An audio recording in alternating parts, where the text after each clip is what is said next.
तो स्वागत है आपका हमारे YouTube channel Uttarakhand next exam में। मैं सागर धनी आपके पास आज एलईओ अर्थात पशुधन प्रसार अधिकारी का 2015 मॉडल पेपर लेके आया हूँ। तो गाइस शुरू करते हैं। हम इस सेशन में केवल 50 क्वेश्चन पे डिस्कस करेंगे, अगले सेशन में अगले 50 क्वेश्चन पे डिस्कस करेंगे ताकि हमारा जो पेपर है वो कंप्लीट हो जाए। साथ ही हम इसके नोट्स बनाते हुए चलेंगे। तो चलिए गाइस शुरू करते हैं। शुरू करने से पहले वीडियो को लाइक, चैनल को सब्सक्राइब और बेल आइकन जरूर दबा दें ताकि प्रत्येक नोटिफिकेशन का पता आपको समय पर चलता रहे। तो चलिए पहला क्वेश्चन है, पत्ता गोभी और फूल गोभी किस कुल के पौधों से प्राप्त होते हैं। It's important, very very important कि जो पत्ता गोभी और फूल गोभी हैं वो किस कुल के पौधे हैं। तो देखिए आपके ऑप्शन है मालवेसी, सोलेनेसी, ब्रेसिकेसी और पेपिनोसी। तो आपका जो राइट आंसर होगा ब्रेसिकेसी, अर्थात इसे क्रूसीफेरी नाम से भी जाना जाता है। ध्यान दें, क्रूसीफेरी, ठीक है ना। तो कोल जो सब्जियां होती हैं, कोल, ये आपके क्रूसीफेरी या ब्रेसिकेसी कुल के होते हैं। जबकि आपका आलू टमाटर पूछा जाए, बैंगन पूछा जाए तो सोलेनेसी। मालवेसी की बात करें तो मालवेसी में भी जैसे कपास का पूछ दिया जाए या कोई और चीज़ें पूछ दी जाए तो वहाँ पे आपका मालवेसी हो जाएगा। नेक्स्ट क्वेश्चन है, पंचजगत जो प्रणाली है जो कि आपके आर.एच. व्हिटेकर जी के द्वारा दी गई थी, आर.एच. व्हिटेकर में एक कोशिकीय हरित शैवालों को सम्मिलित किया गया। तो किस में सम्मिलित किया गया है? ऑप्शन है आपके पास मेटाफाइटा, प्रोटिस्टा, मोनेरा और मेटाजोआ। तो देखिए ध्यान से कि जो आपके मेटाजोआज होंगे वो तो आपके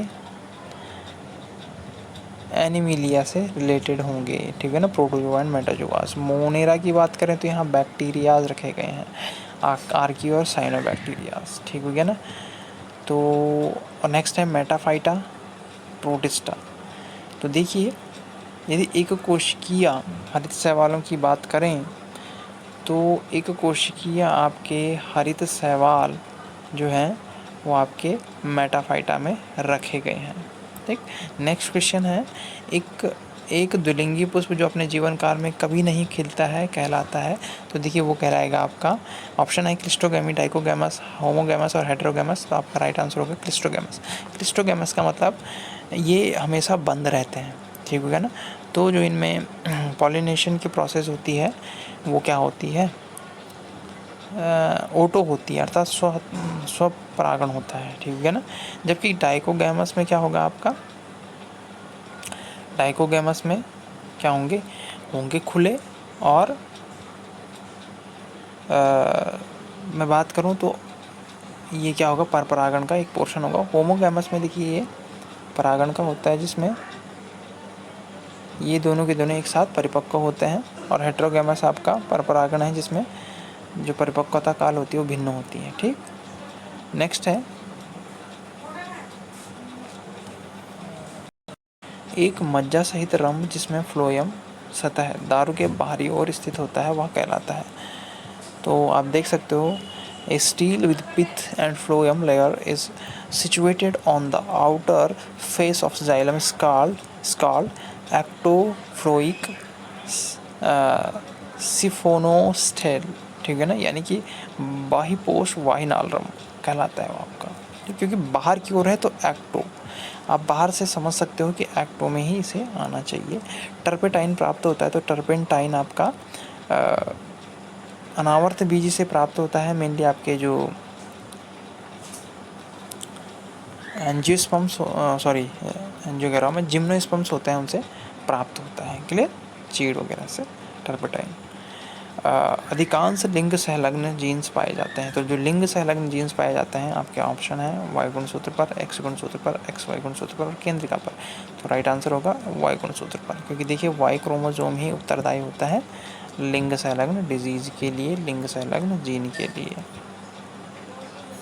नेक्स्ट है, आधारीय खाद्य पदार्थ में अधिकता होती है। अब आधारीय यानी जो बेस पे रहते हैं, लाइक मैं बात करूँ एक पिरामिड की, तो आधारीय सबसे नीचे जो रहेंगे ठीक हो गया ना। उसके बाद ऊपर ऊपर, तो इस आधार में किसकी अधिकता होती है, ऊर्जा की, प्रोटीन की, खनिज पदार्थों की, या किसी की नहीं। तो देखिए इसका जो एनर्जी लेवल होगा सबसे हाई होगा, क्योंकि ये टोटली आपके डिपेंड होंगे सन ऊर्जा, सूर्य के सोलर ऊर्जा पे, ठीक है ना, सोलर एनर्जी पे। तो इसका जो क्या होगा सबसे अधिक होगा वो किसका होगा, ऊर्जा पे क्या होंगे, इनकी अधिकता होगी। ब्रॉयलर प्रजनन, जो ब्रॉयलर प्रजनन है इसमें चयन प्रचलित प्रजनन विधि है। देखिए बहुत अच्छा है, इसे आपको पढ़ना है कि इसमें क्या हो गया, आपकी बहुसंख्यक चयन पे डिपेंड होगा, ठीक है ना। मादा भेड़ों में प्रजनन के 3-4 सप्ताह पहले उनको पोषणिक अवस्था को अच्छा बनाने हेतु या अच्छा करने के हेतु कौन सी विधि प्रचलित है, तो वो होती है आपकी फ्लसिंग, जिनमें इन्हें क्या दिया जाता है, आहार दिया जाता है, ठीक है ना। आहार दिया जाता है जिसमें उचित मात्रा में क्या होते हैं आपके प्रोटीन्स, कार्बोहाइड्रेट्स वगैरह, मिनरल्स वगैरह, सारी चीज़ें इसमें उचित मात्रा में मिलती हैं। यदि कह रहे हैं दो होमोजाइगस या समयुग्मज माता पिता के बीच एफ संतति यथावस्थ मध्य का हो तो इसे कहा जाएगा, यानी कि इन दोनों के मीडियम का हो तो इसे कहते हैं हम कोडोमिनेंस, सह प्रभाविता। ध्यान दीजिए, कोडोमिनेंस, ठीक हो गया ना। इसमें कोडोमिनेंस में मध्यावस्था की क्या निकलती है, आपकी संतति निकलती है। नेक्स्ट है पॉलीपेप्टाइड निर्माण के समय कोड का स्थानांतरण का सही क्रम है। ये इंपॉर्टेंट है, जो पॉलीपेप्टाइड यानी कि आप कि क्लास 12th में जो चैप्टर है आप पढ़ सकते हो कि मॉलिक्यूलर बेसिस ऑफ इनहेरिटेंस, जिसमें डीएनए के बारे में, टोटल प्रोटीन सिंथेसिस के बारे में। तो वहाँ पे एक सही सीक्वेंस कौन सा होगा कोड स्थानांतरण या हस्तांतरण करने का, तो जो सही सीक्वेंस होगा देखिए डीएनए से होता है आपका, डीएनए से होता है ट्रांसक्रिप्शन के थ्रू एमआरएनए का निर्माण, ठीक है ना। और एमआरएनए से ट्रांसलेशन होता है, फिर प्रोटीन सिंथेसिस होता है, ठीक। तो देखिए आपका एमआरएनए से प्रोटीन सिंथेसिस में एमआरएनए किसको कोड देगा, ये देगा आपको टीआरएनए को। और टीआरएनए के पास एंटी कोडॉन्स होती है और एक एक्सेप्टर भुजा होती है जिसमें अमीनो एसिड्स को क्या करता है, बनाता है। तो आपका जो सही सीक्वेंस होगा डीएनए से एमआरएनए, एमआरएनए टीआरएनए, टीआरएनए से अमीनो एसिड्स, ठीक। तो ए ऑप्शन होगा, बाकी आपका कहीं सही नहीं होगा ये। नेक्स्ट है हार्डी वीनबर्ग की तुलनात्मक कल्पना की जाए तो सभी व्यक्तियों में हेट्रोजाइगोट्स की आवृत्ति होगी। तो हेट्रोजाइगोट्स की जो आवृत्ति होगी वो आपका फर्स्ट होगा 2q to 1 - q का, ठीक। या आप जो हार्डी वीनबर्ग का सिद्धांत है या आप एवोल्यूशन में देख सकते हैं, एवोल्यूशन चैप्टर को पढ़ोगे तो आपको पता चलेगा किस प्रकार से हेट्रोजाइगोट्स की आवृत्ति होती है, ठीक।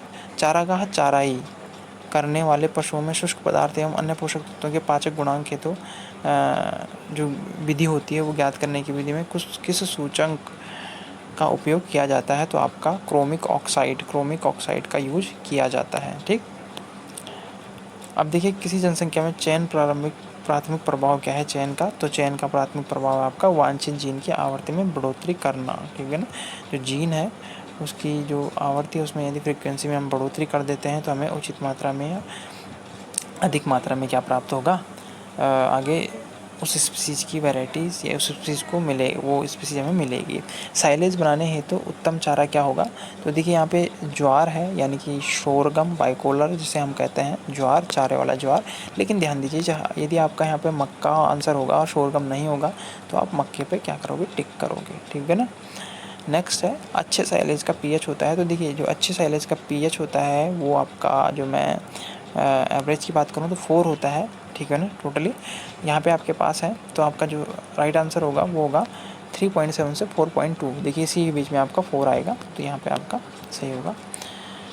मांस वसा में प्रचुर मात्रा में वशी अम्ल होगा, तो आपका stearic acids, oleic acids, palmitic acids और लिनोलिक एसिड्स, इस पर मैं एक वीडियो ज़रूर बनाऊंगा जिसमें आपको डिफरेंट टाइप्स के अमीनो एसिड्स और उसमें प्रोटीन्स के बारे में डिस्कस किया जाएगा। तो इसमें होगा आपका ओलिक एसिड्स का, ठीक। नेक्स्ट है दारू गोवंशीय, जो जनसंख्या में हेरिटेबिलिटी का मान ज्ञात करने के लिए सबसे अधिक प्रचलित विधि कौन सी होगी हेरिटेबिलिटी की, तो यहाँ पे होगी आपकी हाफ SLB या हम कह देते हैं अर्ध संगोत्री विधि, ठीक है ना। नेक्स्ट है पशु खाद्य पदार्थों में क्रूड प्रोटीन की मात्रा के लिए नाइट्रोजन की मात्रा निम्न में से किस गुणक के गुणा किया जाए, तो आपके प्रोटीन की मात्रा के लिए 6.25 से क्या किया जाता है, गुणा किया जाता है। नेक्स्ट क्वेश्चन है सुकरों में आहार एंटीबायोटिक्स मिलाने से भार वृद्धि दर में प्रोत्साहन होता है। तो देखिए भार वृद्धि दर में प्रोत्साहन क्या होगा, व्यतिकारक जीवाणु एवं अन्य जीवाणु जो पोषक तत्वों की आपूर्ति हेतु पशुओं को प्रतिस्पर्धा करते हैं, ठीक।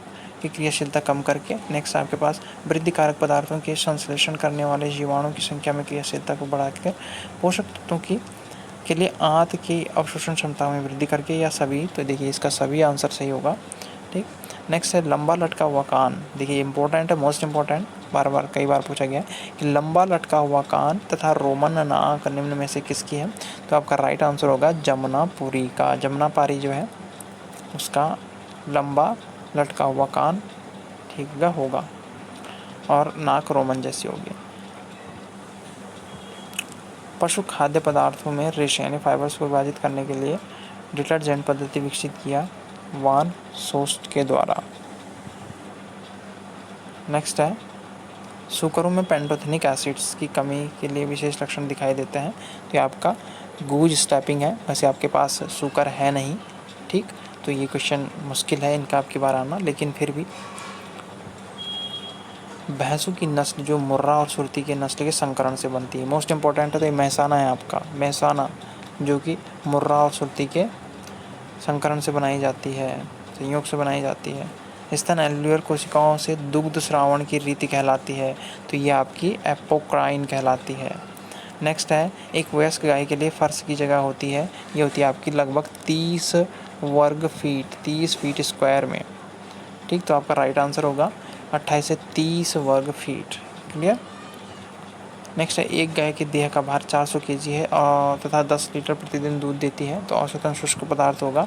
देखिए 400 कह रहा है, 400 केजी भार है और 10 लीटर क्या दे रही है, दूध दे रही है, ठीक है ना, पर डे। तो देखिए इसमें आपको होगा कि 100 पे दिया जाता है आपका 2.5 केजी शुष्क भार गाय में। तो देखिए 100 में जब 2.5 दिया जाता है तो भाई 400 में कितने दिया जाएगा, तो 250 इंटू 4 आप कर सकते हो। तो आपका राइट आंसर होगा 2.5 यानी कि 10 केजी आपका राइट आंसर होगा। नर जननांगों में जो शुक्राणुओं को अम्लीय प्रभाव से बचाता है और उनकी गति जनन क्षमता में सहायता करता है, वो आपका है सेमिनल वेसिकल्स, ठीक है ना, सेमिनल वेसिकल्स सहायता करता है। नेक्स्ट है बाह्य परजीवियों को भेड़ों के झुंडों से हटाने के लिए क्या किया जाता है। तो देखिए डिपिंग यानी कि डुबोया जाता है उन्हें, यानी जब उन पे ऊन उतारी जाती है तो उसके बाद उनमें डिपिंग की प्रोसेस होती है, ठीक है ना, जो कि आपके कॉपर सल्फेट के सॉल्यूशन में डुबाया जाता है। निम्नलिखित पशुओं की जाति में से किसका गर्भकाल 3 माह 3 सप्ताह का होता है। तो राइट आंसर होगा सूकर का। नेक्स्ट है PFA, ठीक है ना, नियम के अनुसार डबल टोड मिल्क में कम से कम फैट की मात्रा होनी चाहिए। तो डबल टोड में आपकी फैट की मात्रा जो होगी वो होगी आपकी 1.5%, ध्यान दीजिए 1.5% होगी डबल में।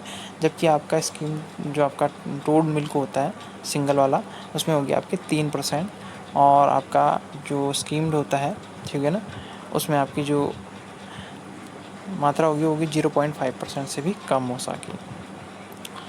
नेक्स्ट है शून्य जुताई यानी ज़ीरो टिलेज यहाँ तक सीमित है। तो क्या है आपका खुला कुंड तक, खुला कुंड और बीज डालने तक, खुला कुंड बीज डालने और ढकने तक, और फिर सभी। तो ये आपका सभी आपका आंसर सही होगा। ज़ीरो टिलेज के बारे में पढ़ लेना, ठीक, ज़ीरो टिलेज जैंथोटूर के थ्रू डिस्कवर्ड है ज़ीरो टिलेज भी। यहाँ देखिए एक बार समान है, ठीक है ना, 0.1 मेगा पास्कल, 1023 सेंटीमीटर जल स्तंभ, 10⁵ पास्कल और अप्रोक्स सभी। तो आपका राइट आंसर होगा अप्रोक्स सभी।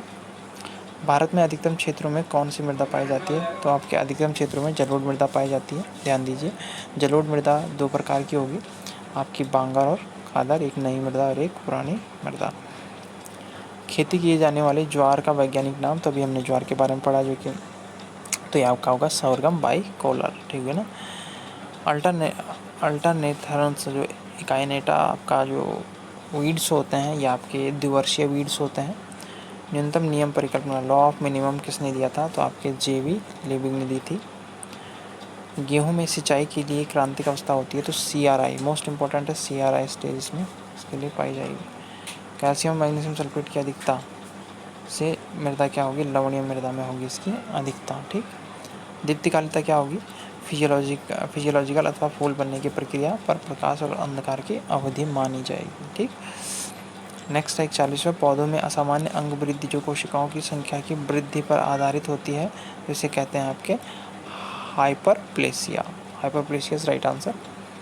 पौधों की वृद्धि के लिए हार्मोन का उदाहरण है, तो देखिए मार्फेटिन भी नहीं है, जीटिन भी नहीं है, सोपेनिन भी नहीं है, आपका होगा IBA राइट आंसर होगा, जो कि आपका ऑक्सिन का ही संश्लिष्ट ऑक्सीजन होगा। नेक्स्ट है देखिए, केले में पुरुष कली हटाने की तकनीक को कहा जाएगा आपका डिनोवेलिंग। ठीक, यहाँ देखिए P2O5 is equal to P into P percentage का मान हमें ज्ञात करना है यहाँ पे P परसेंटेज का, तो ये होगा आपका 2.29, ठीक है ना, P परसेंटेज का। जबकि आप यहाँ पे यदि हम यहाँ पे P परसेंटेज निकाला, यदि हम यहाँ पे P2O5 का ही मान निकालते तो यहाँ पे हमारे पास था 0.44, ये वाला। नेक्स्ट है, चने की अगेती बुआई फसल को किस कीट से बचाव के लिए लाभदायक है? तो आपका हेलिकोवर्पा आर्जिमेरा, ठीक है ना, आर्मी जेवरा है। गुरुत्व जल निष्पेक्षित पैतृक पदार्थ होता है आपका शैल या मलबा। सरसों में लगने वाली आरा मक्खी कीट किस गण की होगी आपकी?